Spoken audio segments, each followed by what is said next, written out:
আমাদের সরকার ইতিমধ্যেই আশা কর্মী, আইসিডিএস কর্মী, যারা রান্না করে, যারা মিড ডে কুক তৈরি করে, যারা হেল্প বিআরপি, শিক্ষাবন্ধু, সিভিক ভলেন্টিয়ার, গ্রিন পুলিশ, সাম্মানিক বৃদ্ধি, সরকারি কর্মীদের 4% দিয়ে প্রথমে দিয়েছি।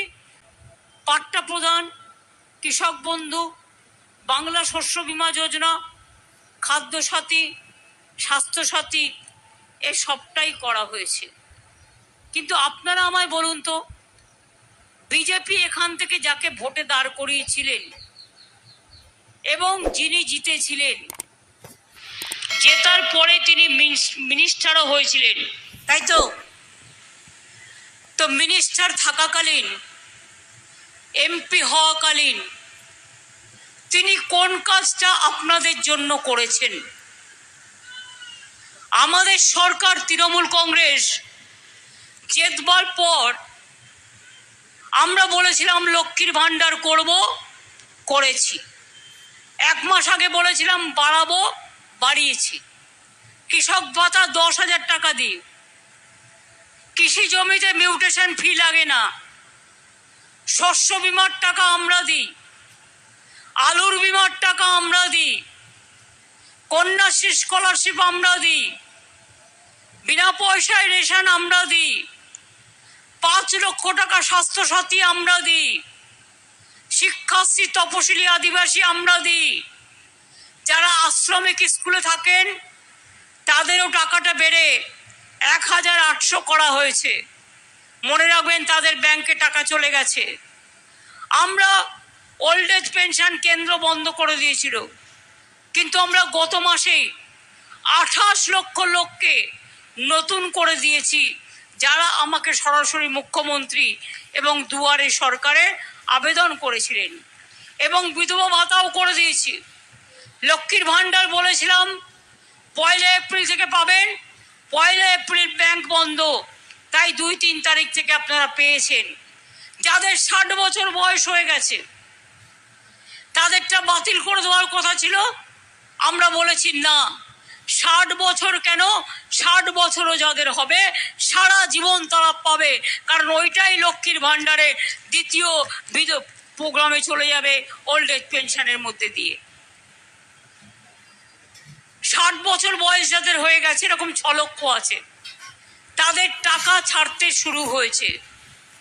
আরো কিছু বাকি আছে, একসাথে তো ব্যাংকে পাঠানো যায় না, একটু টাইম লাগছে, বাট মোটামুটি 2,13,000-এর মধ্যে 2,05,6 লক্ষ ইতিমধ্যেই পৌঁছে গেছে।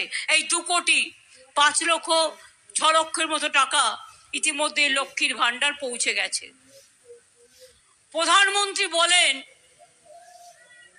বাংলা সরকার আমার কাজ করে না, আমার কথা শোনে না। কেন শুনবে? বাংলা সরকার কি তোমার চাকর বাকর? বাংলা সরকার গণতান্ত্রিক সরকার, মামাটি মানুষের সরকার, বিজেপির চাকর বাকর নয়। আমি যেটাই দেখবো মানুষের লাভ হবে আমি সেটা করব, যেটা বিজেপির লাভ হবে আমি কেন করব? আর তাতে যদি 75% মানুষ বঞ্চিত হয় তাহলে কি হবে? বলছে আয়ুষ্মান ভারত একটা নাম দিয়েছে একটা প্রজেক্টের, বলছে করছে না। কেন করব? এখন স্বাস্থ্য সাথীতে 9 কোটি পরিবার সাহায্য পান, আর আয়ুষ্মান ভারত হলে আমাকেও 50% টাকা দিতে হতো, আর মাত্র 1 কোটি লোক পেতেন। তাহলে 8 কোটি লোককে কি আমি বাদ দিতে পারি? পারি বাদ দিতে? আমি জিজ্ঞেস করছি আপনাদের, তাহলে কোনটা বেটার, নরেন্দ্র মোদীর না বাংলা সরকারের, মামাটি মানুষের সরকারের? আপনারা উত্তর দিন। বলুন তো, মা বোনেরা আমার রান্না বান্না না করে উপোস করে অনেকে অনেক দূর দূরান্ত থেকে এসছেন এই মিটিংয়ে, তাদের আমি পাগুলোকে প্রণাম জানাই, সালাম জানাই, আমার ছাত্র যৌবনকে অভিনন্দন জানাই, আমার বয়োজ্যেষ্ঠ প্রবীণদের অভিনন্দন জানাই। বলুন তো, বলছে এসে মোদি কা গ্যারেন্টি, क्या गारंटी? नहीं तो 5 साल चुन चुन के सबको अरेस्ट करेगा। সবাই নাকি চোর, উনি নাকি বড় সাধু। তৃণমূলের গ্যারেন্টি কে হবে না। কে করলে, টুফা করলে যাও নিজে গিয়ে আগে নাম লিখে বিদেশি হও, তারপরে অন্য লোককে বিদেশি বানাও। আমরা ডিটেনশন ক্যাম্প করতে দেব না, পরিষ্কার বলে রাখছি। আমরা মানুষের উপর অত্যাচার করতে দেব না, পরিষ্কার বলে রাখছি।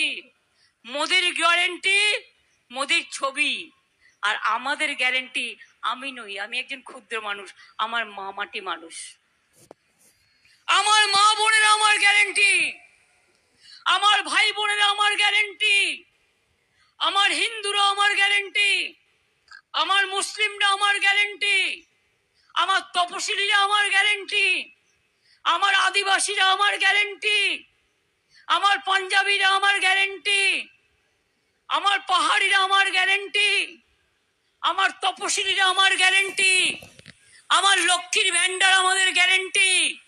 মনে রাখবেন, তৃণমূল কংগ্রেস সরকার আছে বলেই লক্ষ্মীর ভান্ডার চলছে এবং চলবে, কন্যাশ্রী চলছে এবং চলবে, শিক্ষাশ্রী চলছে এবং চলবে, ক্লাস 9-এ সাইকেল পাচ্ছেন এবং পাবেন।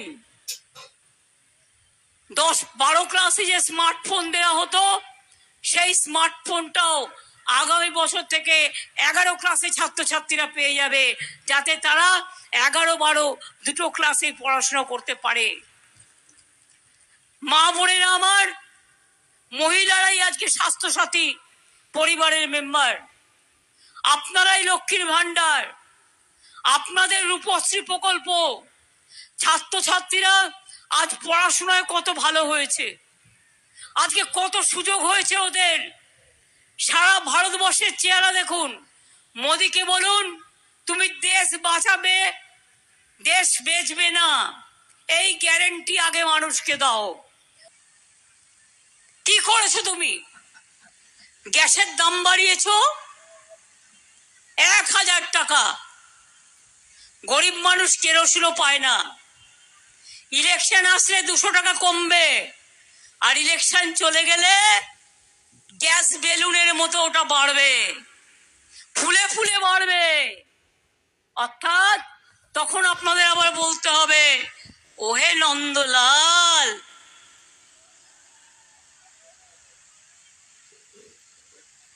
বিনা পয়সায় চাল ফুটছে, 1000 টাকার গ্যাসে ফুটছে বিনা পয়সার চাল।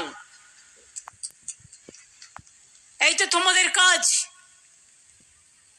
আর মিথ্যে কথা বলে বেড়াচ্ছে, এত দেবো অত দেবো। 15 লক্ষ টাকা করে দিয়েছিল, পেয়েছেন? 1 লক্ষ টাকা পেয়েছেন, 2 লক্ষ টাকা পেয়েছেন, 3 লক্ষ টাকা পেয়েছেন, জিরো বাদ দিয়ে 1 টাকাও পেয়েছেন? বলেছিল না 15 লাখ টাকা দেবো? क्या बोला था? 15 लाख रुपया देंगे। আর আজকে মুসলিম দেখলেই এ না ইয়ে, হিন্দুদেরও ছাড়ে না। কে বলছে হিন্দুদের জন্য না? মিথ্যে কথা। মাছের মাথাটা যদি কে হয়, মাছের লেজাটা হচ্ছে এনআরসি। মনে রাখবেন, কেয়ার পরেই এনআরসি। বিজেপির মন্ত্রী বলছেন কাউকে তৃণমূলের এখানে কে করতে দেবো না। আরে তুই হরিদাস ফার্স্ট, আগে তুই হতো বল, তুই আগে ফার্স্ট নিজে অ্যাপ্লাই কর, নিজে আগে বিদেশি হ, তারপরে লোককে বিদেশি বানাস। আমরা সবাই বলছি, আমরা সবাই নাগরিক, কি ঠিক তো? আপনারা যদি নাগরিক না হতেন, মোদি কার ভোটে জিতেছে 10 বছর? আপনাদের ভোটে, জনগণের ভোটে। পঞ্চায়েত কার ভোটে জিতেছে? আপনাদের ভোটে। আমি কার ভোটে জিতেছি? আপনাদের ভোটে। মিউনিসিপ্যালিটি কার ভোটে জিতেছে? আপনাদের ভোটে। তা সবার ভোটে যদি আমরা জিতি, তাহলে আজকে কেন বলবে হঠাৎ ইলেকশনের আগে তোমরা নাগরিক নও? তোমরা বিদেশি। এটা অপমান নয়, এটা লাঞ্ছনা নয়, এটা বঞ্চনা নয়, এটা অত্যাচার নয়। আজকে বড় বড় কথা, বাংলায় নাকি মহিলা নির্যাতন হয়। বাংলা সবচেয়ে সম্মান দেয় মা বোনদের, বাংলা সম্মান দেয় দলিতদের, বাংলা সম্মান দেয় সংখ্যালঘুদের, বাংলা সম্মান দেয় তপশিলীদের, বাংলা সম্মান দেয় সর্বধর্ম সর্ববর্ণ সর্বজাতির মানুষকে। आगे बोलते ममता बनर्जी तो दुर्गा पूजा करने नहीं देता, सरस्वती पूजा करने नहीं देता, আর এখন বলে বাবারে বাংলা কা লাড্ডু খেলেও গেল না খেলেও গেল, বাংলা কা লাড্ডু খেয়ে দেখতে হবে, কারণ দুর্গা পূজায় এরা নাম্বার 1 পৃথিবীতে। এটা মাথায় রাখবেন। আমরা দুর্গা পুজোও করি, রোজাও করি, ইফতারও করি, রমজানও করি, ঈদ মুবারকও করি, চাঁদ মুবারকও করি। আমরা ঝুমুর নাচও নাচি, আদিবাসীর ধামসা বাজাই, আদিবাসীর মাদল বাজাই, তপশিলি বন্ধুদের মতুয়া ঠাকুর থেকে শুরু করে, রাজবংশীদের পঞ্চানন বর্মা থেকে শুরু করে, নেপালিদের ভানুভক্তজি থেকে শুরু করে, আমার মা বোনদের সকলের বাঁচার সংস্কৃতির বড় জায়গা হচ্ছে এই বাংলা। এবং উত্তর দিনাজপুর জেলা অনেক বর্ধিষ্ণু জেলা। আমি আপনাদের সকলকে বলবো, দুটি কথা তিনি মিটিংয়ে বলেছেন। জলপাইগুড়িতে এত লোক মরে গেছে, এত দুর্যোগ হয়েছে, একবার বলতে পারিনি। তার কারণ চালাকিটা আমি বুঝি। আমাদের সরকার প্রশাসন থেকে ইলেকশন কমিশনের কাছে চিঠি লিখেছে, এমনি রিলিফ আমরা দিয়েছি। যাদের ঘর বাড়িগুলো ভেঙে গেছে তাদের বাংলার বাড়ি তৈরি করবার জন্য। যখন দুর্যোগ হলো দেখা নাই, দুর্যোগের পরে এলো কুচবিহারে একটা কথা নাই, একটা সাহায্য নাই। আর আমি বাড়ির টাকা দিচ্ছি, আমি না, আমার সরকার প্রশাসন। আর সেখানে টাকা আটকে রেখে দিয়েছে,